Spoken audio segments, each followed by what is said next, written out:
Hello everyone, and thank you for attending Development is a Big Deal with Big Rewards webinar sponsored by Stratbeans Consulting. As a quick introduction, or before we get into the introductions, I have two housekeeping issues. The first one is if you have any questions during this webinar, to please use your chat box function, enter in your question or your comment, and we'll address those at the end. We have time at the end of the webinar for specifically 4 questions. And the second is, in this webinar, we are going to present quite a bit of research on development and what works, what doesn't work, and all of the sources that we cite will be displayed in a slide towards the end of the slide deck. So if you are wondering about where did that stat come from, you'll have access to our research sources. So with that, let me just do a quick introduction of myself. I am Cindy Pascal, and I'm one of the co-founders of Vado. And I started my career in human resources, and 16, 17 years later, I left HR as a practitioner, and at that time I was leading the HR, OD, and training and development functions for a mid-sized software company. I took that experience then to lead a company offering employee surveys and 360-degree assessments, and then went to a talent management company. Combining 25 or more years of experience, I developed some very strong beliefs. And hello everyone, this is Kim Egan. And Cindy and I have known each other a long time, and our beliefs and how we view development align quite well. Having myself been involved in starting a training and development firm before starting Vado with Cindy, I've led the development of training products and services for a number of years. During that time, there was always one main theme at the top of my mind, and that is, how do you create development options that truly help people do something different that really build the desired skill? And so between Cindy and myself, the following development beliefs at Vado were born. The first belief is that employees want to develop. Second, managers want to help their employees develop, and they want to engage and retain their employees. I've always had faith in managers and employees. I truly believe the majority of people want to do the right thing. They want to improve and do well at work. Doing well feels good. It's much better than missing the performance mark. And at Vado, we believe that people want to be great, and we want to help them get there. The issue is that they just don't know what to do. People learn new information during an instructor-led workshop or in an online learning module, yet they don't know how to apply what they learn. They struggle to implement.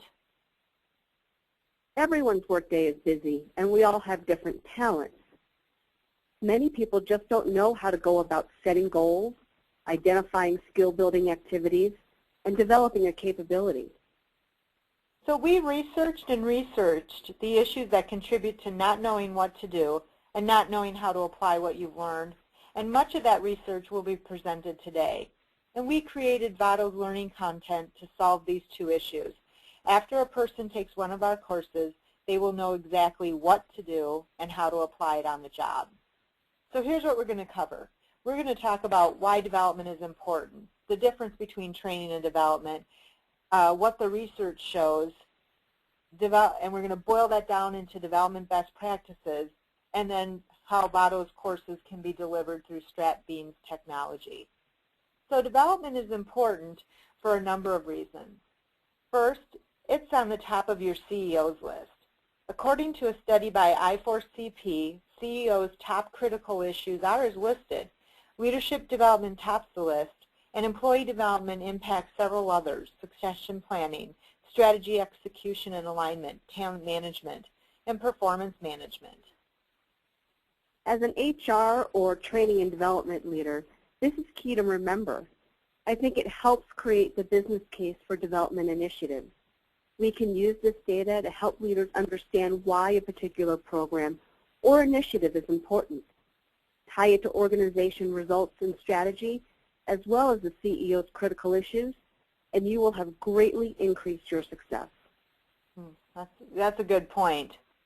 Development is also a big deal. First, big money is being spent on development. According to a Burson and Associates recent report, the Corporate Learning Fact Book, L&D budgets were up 9.5%. That represents an average of $800 per learner. And employees received more development in 2011, with the average learner having 15.3 hours of formal training. In fact, U.S. training groups spent $60 billion in 2012. Now, this is a U.S. figure. I do not have what was spent in India on training in 2012. I apologize for that. You know, but with that said, whether the U.S. is spending $60 billion, we know that a lot of corporate dollars are being spent in various countries on training and development. And if we think about the amount of money that's being spent, it would make sense that we globally should have a very talented and capable workforce. But the question I wonder about is, do we? Are we really getting the benefit from all these dollars being spent? Good question. Last, development is important because organizations that commit to a culture of development, the return on investment is huge. According to another research paper from Burson and Associates, organizations with strong learning cultures significantly outperform their peers in the following areas. Market share, they're 17% more likely to be the market leader. 26% greater ability to deliver quality products. 46% more likely to be first to market. 37% greater employee productivity. 58% more prepared to meet future demands. 84% more effective at increasing the quality of their leadership pipeline. 73% more effective at improving overall employee retention, and 67% more effective at increasing the engagement, retention, and teamwork of leaders. Now, chances are good that some of these results are results your company is looking to accomplish. Quality, productivity, market share, retention, engagement. The research shows that investing in development will help your organization achieve these and other critically important organizational goals. Bottom line, when companies focus on development, they see business results. We have a recent example. The VP of HR at Stanford Health shared that they added a development discussion to their review process. The discussion focuses on both technical and soft skill competencies and identifies where the employee wants to and needs to develop to meet future career aspirations. The outcome of these discussions is a development plan that the manager and employee agree upon. And they've seen significant results as a result of adding development discussions.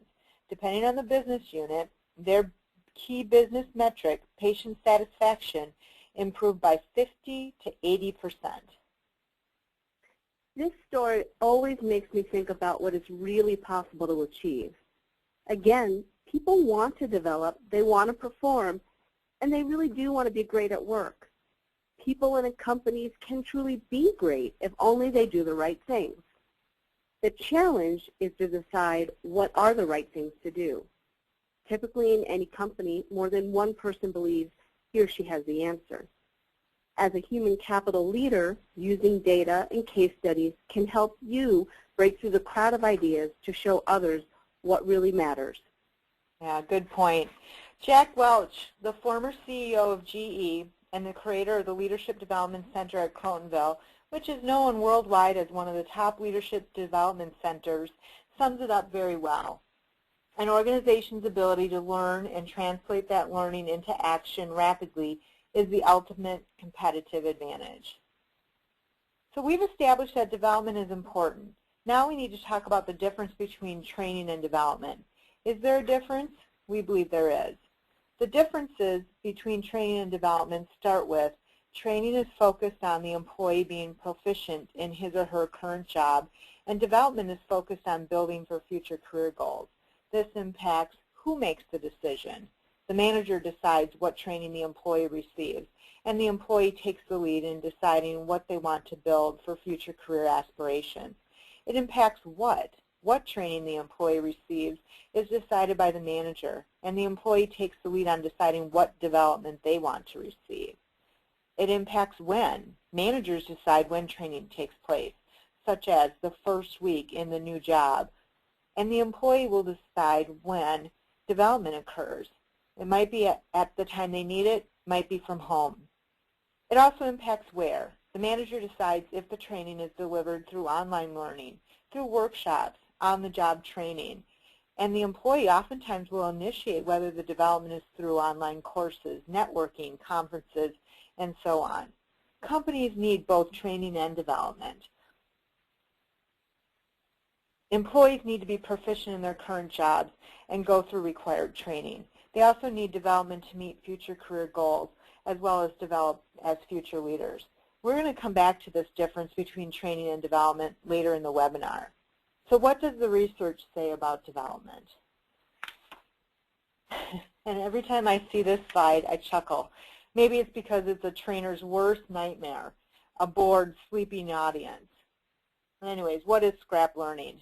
Scrap learning is training and development that was successfully delivered but not applied on the job. Dr. Robert Brinkenhoff, an expert in training and evaluation, estimates that scrap learning rates are as high as 50 to 80% of all learning delivered. When your employees can't put what they've learned into practice, you have wasted effort, time, and money. Most of you can probably relate to this statistic. Many of you are probably thinking about or recalling a time when you sent an employee to a workshop or a conference or asked them to go through an online learning module and there was not any change in the person's on-the-job performance. Maybe you're thinking about a training session you went through and how much of it you applied on the job the next day, the next week. Everything that you did not apply on the job is scrap learning. This concept truly amazes me. While I don't think anyone can eliminate all scrap learning, in any given development experience we probably hear and take in what we're ready to learn. How many of you have heard something and only when you've heard it the third time does it really make sense or can you apply it to the situation? I know I've done this. And I was ready for the information at that point in time and thus applied it then. But with that said, up to 80% being scrap learning, or at least half of what we learn doesn't stick, that seems like it's way too much, and it doesn't sound effective to me at all. Any business leader, after hearing that stat, would certainly probably say the system's broken.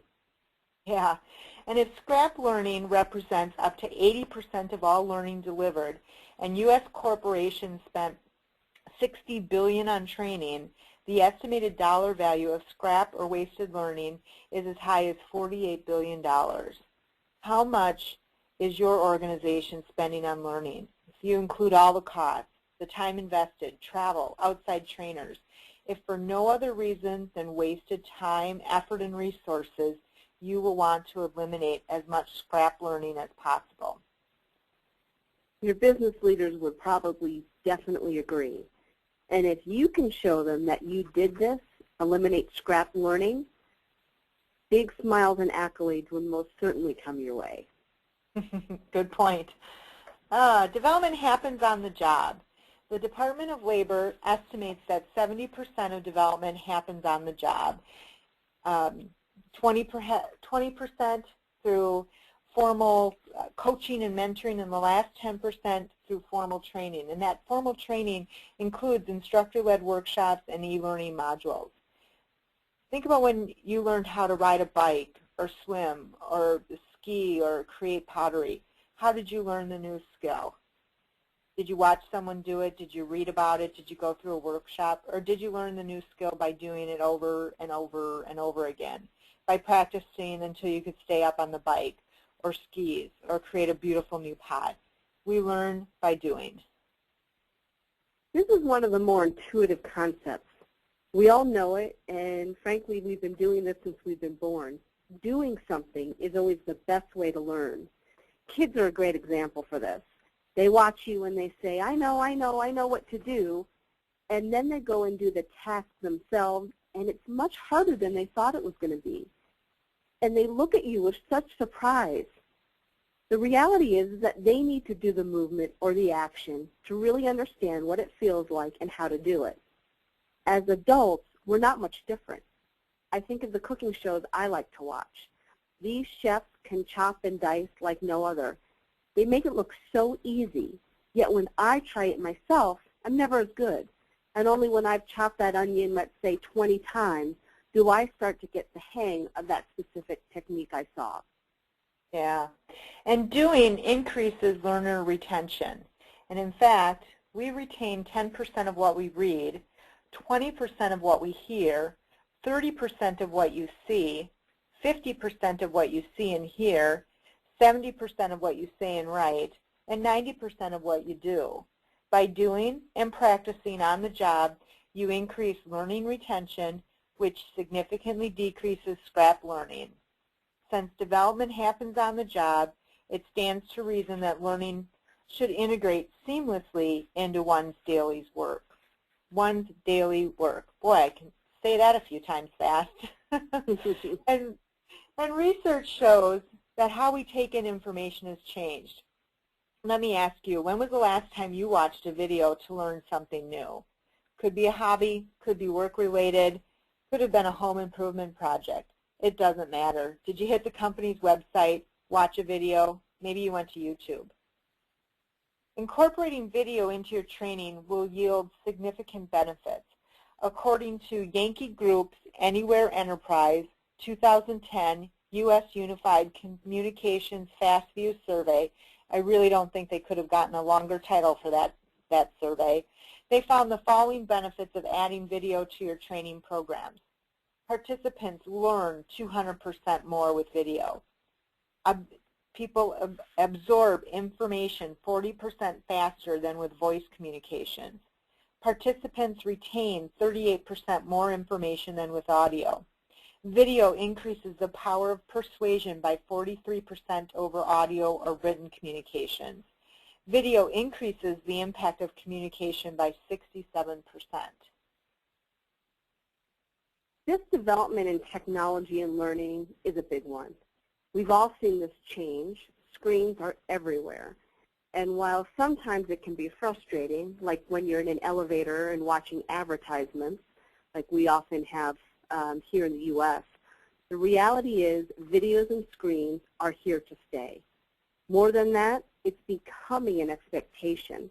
And here's an example. So over the years, I have looked at a lot of new software and technology products. I'm always looking at what's new in the market, what may increase productivity, or positively impact our business.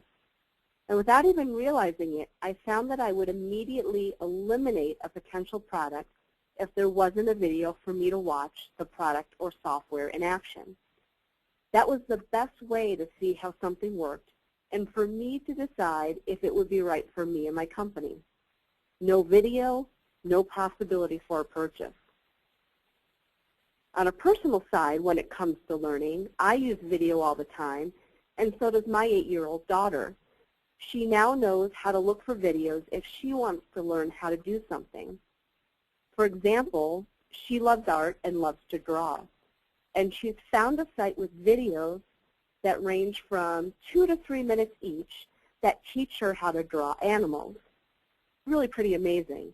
There are average people in the world who record themselves giving instructions for how to draw a cat or bird or turtle or any other animal you can think of. And this is what she's been able to do. And by the way, she was 7 at the time when she did these. And frankly, I really don't think it's my daughter's talent per se that allowed her to create very well-drawn sketches. But I think it's the technology and the ability to give instructions that have allowed her to follow along. She can pause, she can go back, and she can copy the actions of the artist. By the way, you're probably asking yourself, so if video is so important, how come there are no videos in this presentation? Well, we wanted them to be in it. The technology to play videos over a webinar is just not advanced enough yet, and it doesn't allow them to play well, and we much preferred having a good webinar over a webinar that contained videos. So The next concept is around chunk learning, and chunking refers to the strategy of breaking down information into bite-sized pieces so the brain can better digest new information. The reason the brain needs this assistance is because working memory, which is the equivalent of being mentally online, holds a limited amount of information at one time. Dr. George A. Miller, the author of one of the most highly cited papers in psychology, The Magical Number 7, plus or minus 2, formulated the chunk concept in 1956 as he presented evidence that working memory is limited in capacity. Too much information presented at one time leads to information overload. It's interesting to note that while this research has been around since 1956, as a learning community, we're just starting to apply it. And just as with the other concepts we've talked about so far today, this makes intuitive sense as well. We've all had brain overload. We've all at some point decided to do one thing at a time without taking on too much at once. Again, this has been intuitive for us. In fact, biological research shows that our prefrontal cortex, which processes new and active information, can only hold a limited amount of information at one time. So no matter how capable or smart any of us may be, our physiological makeup only allows us to handle a certain amount of information at once. Therefore, give it in small bites and present it in chunks so we can make sense of it, or else the rest of it goes out the window. Yeah, and the word for that is scrap learning. If it goes out the window, it's scrap learning. Yep. Yeah. Recently, I've been hearing many other names for chunk learning. I've heard it called bite-sized, snacks, and a couple of months ago, I saw this article. The title caught my eye. In Learning, Size Matters. This was the title of an article published by Malcolm Pullen in the February 19, 2013 edition of the CLO magazine. He comments that micro-learning satisfies immediate knowledge needs to enable performance, and that too much consumption at one time can be painful and stressful, and the value can be lost, and that investments of time and expense may not satisfy the true need. He goes on to talk about the benefits of micro-learning. It facilitates knowledge acquisition. It's just enough. It enables employees to learn where they are and to have learning be tightly integrated into their work. He's talking about a couple of the concepts that we've already talked about. Development happens on the job, and if you can encounter scrap learning if you try to give somebody too much information at one time. Again, all of this makes sense. I think the data's there to back it up, and then we also see it intuitively, we see it in the performance of the employees on the job. So the challenge is, how do we do learning so that it is just right, just enough, and really does make an impact? Yeah, good point. I saw another article recently. This was May 1st, article written by Sebastian Bailey, again published by the CLO magazine. Is the future of learning bite-sized? Sebastian states that one of the mega trends in learning is distilling of a learning experience into smaller, more easily consumed packages. This shift has repercussions for learning and development functions. Previously, a 1- or 2-day program would have been acceptable. Now the market is consistently seeking shorter and sharper experiences with immediate practical application. A poll of roughly 200 learning and development practitioners in February showed that more than 90% agreed that they will be looking into miniaturization of their learning experiences in the year ahead. And if you think about the 80-20 rule, that for many things, 80% of the effects come from 20% of the causes. Now, how you apply that, the time you spend in your house, people spend 80% of their time in 20% of their household spaces. 80% of a listener's time is spent on 20% of the tracks on their music player. And if we apply that 80-20 rule to learning, 80% of business results and value comes from 20% of the experience or content. The ability to distill and concentrate learning experiences therefore reduces costs and increases in return on investment. And what he's really talking about is chunked learning to reduce scrap learning. In another recent article published by Training Industry Quarterly, Spring 2013 edition, author Paul Terry talks about improving learning outcomes by implementing a bite-sized strategy. To do this, he says you need to identify pertinent information, break it down into small pieces, and deliver to employees one bite at a time. So here's an example of chunked learning of chunking information to eliminate scrap learning. If you look at this number for a few minutes, how many would be able to repeat the number to another person a few minutes from now, an hour from now, a day from now? I'm guessing not many. I wouldn't be able to do it. However, if you break the number into smaller chunks, the number becomes far easier to remember. I understand that the research Dr. Miller conducted is the reason phone numbers are written the way they are. And if you look at that, you'll see this is a phone number. The bottom line is long training sessions can lead to information overload and is a contributor to scrap learning. So here's an example of applying chunking to development. The topic of communication is broad and contains several subtopic areas: listening, your nonverbal communication skills, delivering clear messages, writing effective emails, keeping others informed, adjusting your message to your different audience, team communication, so on and so forth. Each of these subtitles can and should be their own learning course.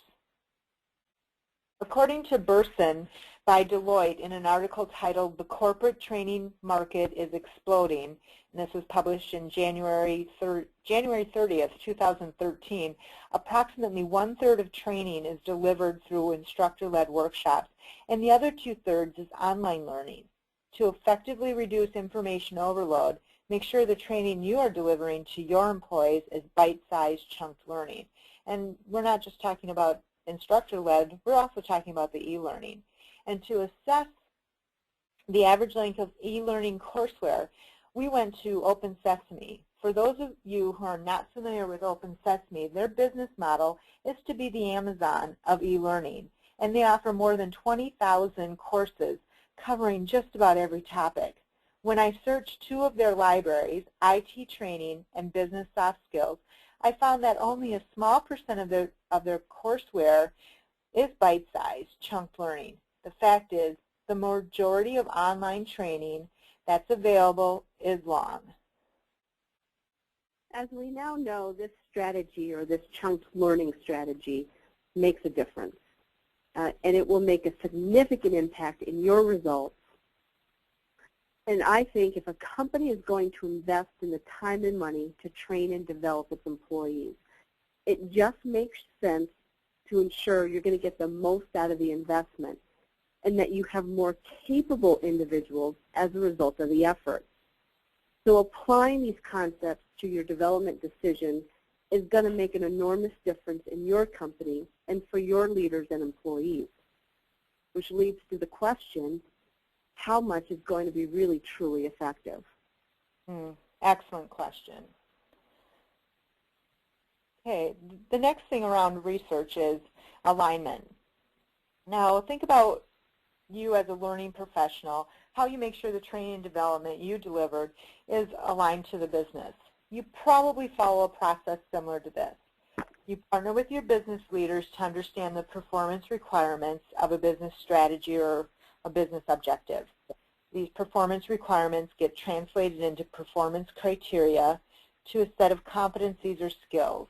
Then you determine the appropriate learning solution to build the competencies or skills to meet the performance criteria to deliver on the business goals, strategy, objectives. It's a pretty straightforward process. Here's the catch, and it does not always happen. The alignment needs to be shown and communicated to the learner. Since the employee takes the lead on deciding the who, what, when, and where of development, the employee needs to clearly see how developing certain competencies and capabilities will lead to increased personal performance and organizational success. They need to be able to decide what they want to work on, develop, and how this will lead to personal and organizational success. This is the famous WIFM, or what's in it for me. We all know it and have probably said it ourselves at some point. There's a reason why the term's been around for so long. It matters. Each person must clearly have a reason to develop. At the end of the day, that person must do the work, take the time away from work due on Thursday, and spend time building a skill. So individuals must have a clear reason and desire to do it. And since development is driven by the employee, communicating and showing this alignment is critical to help your employees make solid decisions on their development plans. This engages the learner in the process. It eliminates employees looking at development as the flavor of the month. And finally, it can help reduce scrap learning due to lack of learner engagement. Employees want to develop on their own schedule, and they want learning to be just in time and just the right amount of learning.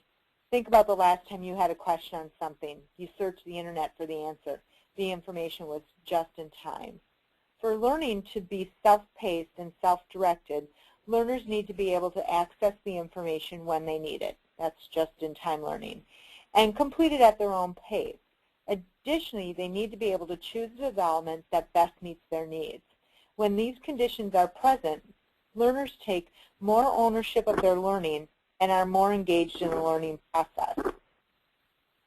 I think this is the benefit of technology today. The LMS or HR technology platform allows learners to access content at their fingertips when they're ready.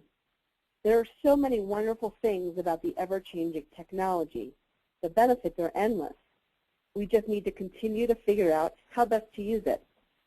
Yeah, good point.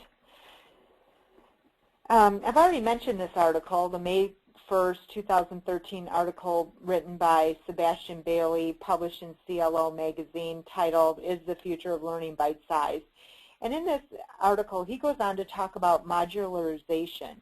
He comments that modularization involves organizing an offer into distinct components to create greater flexibility for the consumer, and in this case, for the learner. Modularization is all around us. So if you think about your benefit packages, they are broken into small components, and each component can be purchased separately. Healthcare, flexible spending accounts, 401k, gym memberships, life insurance for yourself, life insurance for your spouse, life insurance for your dependents, and the choices go on and on. The employee makes separate decisions on each of these components. Now, when you apply that to learning, what that means is you're going to break and concentrate long courses into distinct, independent, high-value experiences. And in our case, we call it chunking. And Malcolm goes on to talk about business leaders are demanding modularization so that development is focused on a specific need, avoiding wasted time or energy on an issue that isn't a priority. When it comes to personal development, learners demand choice. A high level of learner engagement is perhaps the most important factor in creating a sustained change in behavior. A very powerful way of doing it is making the journey unique to that individual. Doing so creates the perceived value of the experience by making it feel more relevant and useful to the learner. This helps learners see the direct relevance and value of the learning.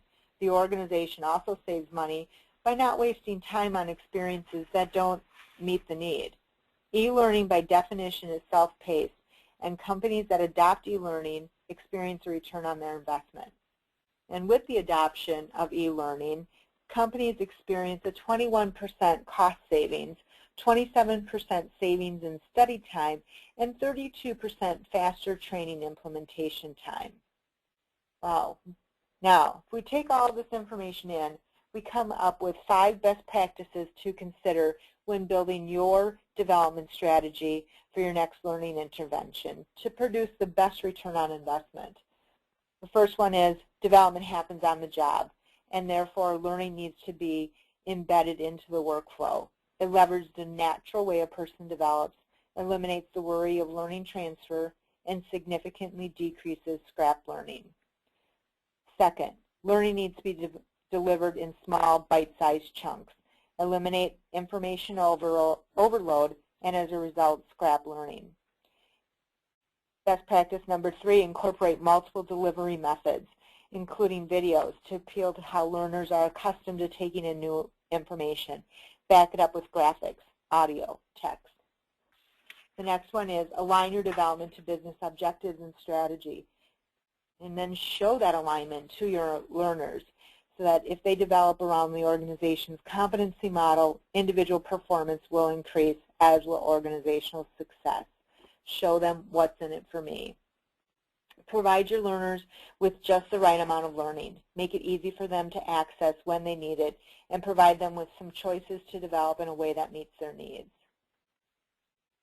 It seems that if you can use this simple list as a checklist for when you evaluate any development or training program or service, you'll find you significantly increase your company's results. You'll know that not only will you be doing what's intuitive and common sense, but you'll also be doing what is backed up by the best research and experience of the most successful organizations. That's right. And Vado's courses have been built around this research, meaning each topic area has been broken into the smallest possible chunks or bite-sized modules. For instance, we've already talked about the topic of communication having a number of subtopic areas: listening skills, nonverbal communication skills, delivering clear, concise messages, and so on. Instead of one long course covering all components of communication, we broke the topic of communication into bite-sized courses addressing each subtopic in a separate course. So for example, we have 85 courses covering the topic of engagement. About 15 of those cover feedback. We have 75 courses in the area of project management. Project management is then broken down into 15 topics. And each of these 15 topics have 5 courses each, such as the area of delegating. This means that the learner can be very specific, targeted in focusing on the precise areas they need development. Short instructional videos. Each course starts with a short video. The purpose of our videos is to create the business case for development, really the within, what's in it for me.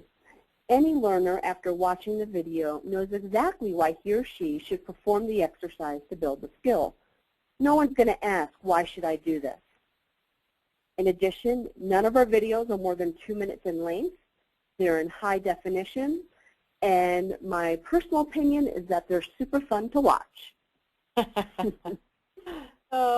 And we help the learner implement what they've just learned in the short instructional video through a step-by-step implementation guide and a job aid. The implementation guides are really at the heart of our courses. Different from traditional e-learning, our courses are meant to create an action or an exercise the learner performs either alone or with others. This implementation guide provides very specific steps to tell the learner what to do, what to prepare for if he or she is to have a discussion, or what to practice.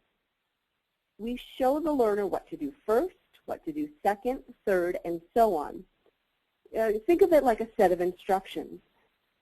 At the end of the day, no one is going to wonder what to do, and it's all laid out very specifically for that learner. Company leaders who have reviewed our courses often like these best. They love the specific instructions and directions, and they truly believe that anyone can follow it and be successful. They also know that if someone did the exercise, he or she would certainly be building skills that are going to make a difference. Yeah. And Vado's courses are being used in a number of ways. A more effective alternative to traditional e-learning for mobile learners as the blended learning environment. So our courses would be the tools to help take action after a workshop, tools to take action on a survey or a 360-degree assessment, the homework between coaching sessions, and so on and so forth. Kristen Ford, the CEO of Best in Learning and the former president of ASTD, sums up Vado's learning content very well. She talks about our learning content contains the tools to apply it. It activates formal learning. She goes on to say, if you only have budget for formal training or Vado's courses, choose Vado, as the courseware provides a guide to immediate application resulting in performance change and productivity improvement. As past president of ASTD and the CEO of Best in Learning, which is a learning broker firm, Kristen has seen a lot. We've had a lot of discussions with her about the nature of learning and development, and she too has these development beliefs, the ones we've discussed today, and I'm sure many of you do as well. She knows the importance of applying these principles in your development decisions and has seen development initiatives succeed and fail as a result of their application or lack thereof. So no matter what development or training option is best for you and your company, we encourage you to think about these principles. We know they'll make a difference for you and will help your organization be great. Yeah, and our courses, our Vado courses, are available through Stratbeans, their online academy. And you can see here, Cindy will flip through a few screenshots that we have of the courses loaded within the Stratbeans LMS.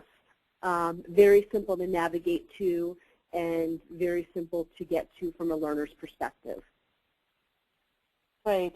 And remember that if you need continuing education credits, this webinar is pre-approved for 1 hour of credit. And you'll want to write down the program ID number, the 138622 that's on the screen now.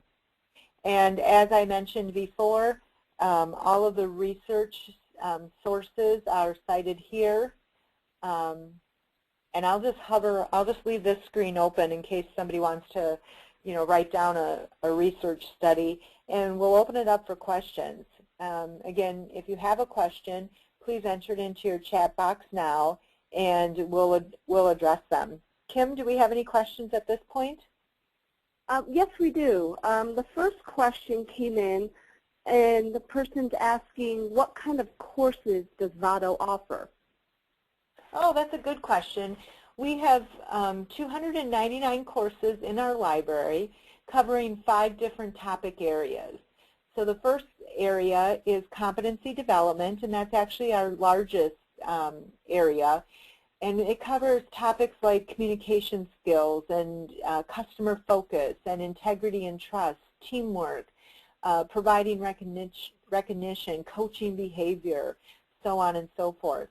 The next area is project management, and project management has 2 types of courses. One type of course is for the project manager to help the project manager deliver a project on time, on budget, to meet specifications.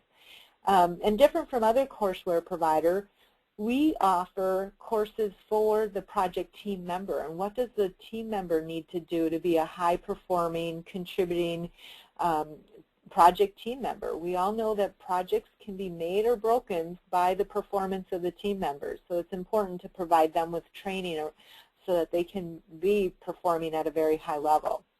Third area is around employee engagement and retention, and that's really aligned to the 17 main drivers of that the research points to as the drivers of employee engagement and retention. The next area is onboarding, and that's to really help engage and socialize the new employee. And the final area is career development, helping the individual think about their career aspirations and create a development plan that's going to help them meet those career goals. Really focused on the individual, but a few courses for the manager to help that employee through the process, enable that process. Great. Any other questions? Yeah, there's another question, and I'll give the question. I think I'll provide the answer. The question is, will Vado's courses work for my mobile learners? Oh, good. Yeah, so good question. As I'm sure you all know, mobile is such a big topic now, especially when it comes to e-learning, and that's really the direction learning needs to go. And the answer most definitely is yes. All of Vado's courses, Cindy just talked about our courses in our catalog, each and every course is mobile ready. And when we think about mobile ready, we're thinking about it from two perspectives. The first is from a technology standpoint. Does it work within a mobile LMS, and how does it work on the various devices? All of our courses run successfully on iOS, so iPhone, iPad devices. They work successfully on Android devices, as well as even Kindles and Nooks. So there's not an issue there. But then there's also the element of really what we call being optimized for the mobile learner. How is it from a learner's perspective to do an e-learning course on a handheld device? And we've taken that into consideration. So for example, we've already talked a little bit about our videos.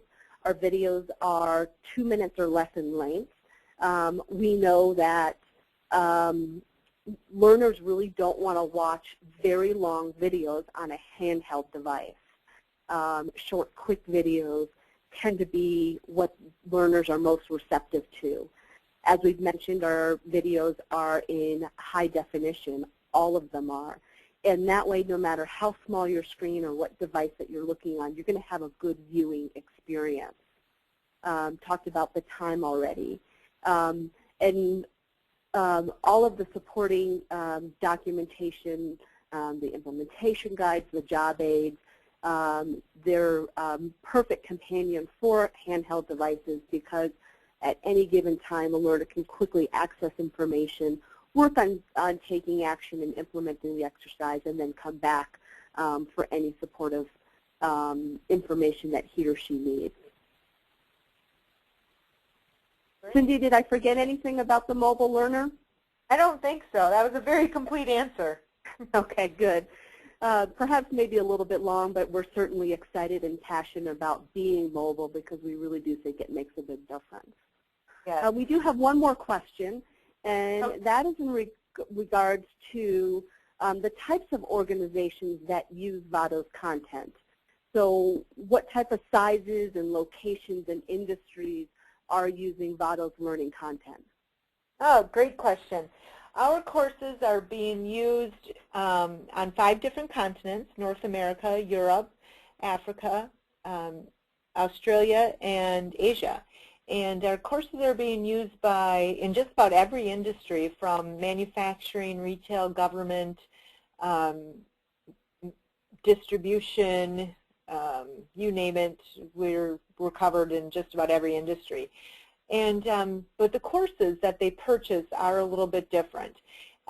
Small to medium-sized businesses are typically will buy our full 299 courses in our library. And the reason for that is oftentimes they're just starting out. They don't have a whole lot of learning already in place. And when they look at the topic areas, they're all very relevant and pertinent to an organization of that size. Large companies, though, they already have a lot in place, and they already have a lot of e-learning, and they tend to have very specific learning objectives that they want to solve for that they don't have courseware. And for those clients, we will provide a complimentary service. We call it mapping as a service, where we'll map our courses to their learning objectives, and then the companies just buy those courses that were mapped. They do not want to have to buy the full library and buy duplicative courseware. They don't want to have to pay for that, as well as they don't want to have to hunt and peck through our 28-page catalog to find the 24 courses that are going to meet their needs. So we provide that service. The client has assurance that they're going to buy courses that are going to meet their needs, and that they just are paying for courses that are going to meet their needs. So that's the differences between the size of the organizations. Great, thanks, Cindy. And that was our last question. Okay. Well, thank you again. Thank you, Kim. Thank you, Stratbeans Consulting. And if there are any other questions, please let us know. Consult your Stratbeans Consulting representative. And again, here's that continuing ed credit number that you'll need. And with that, thank you. Thank you, everybody.